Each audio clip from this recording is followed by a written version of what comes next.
Welcome to Penrose Learning, where we make understanding easy.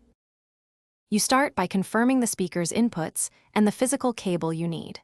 Plug the 3.5 mm cable into the speaker's line-in or USB audio interface and the other end into your device's headphone or mic jack. This lets the speaker accept incoming signals.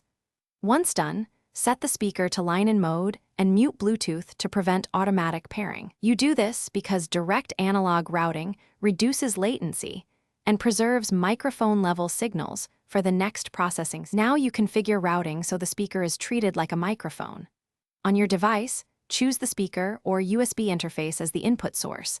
On Windows, enable Listen to this device or set up a loopback in audio software like OBS. If using a phone, use an app that captures line-in. Then adjust input gain and speaker volume so the signal sits cleanly without clipping.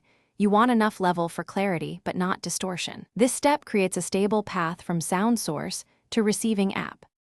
Finish by testing in the real scenario. Start a recording or call and speak while monitoring playback. You'll check for latency, echo, or feedback. If you hear feedback, reduce speaker volume, lower input gain, and enable a noise gate or EQ to cut problematic frequencies.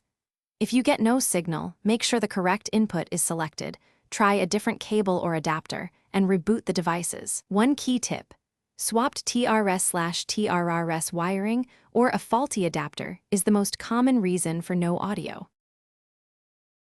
Thanks for watching. If this was helpful, leave a like and consider subscribing. See you next time.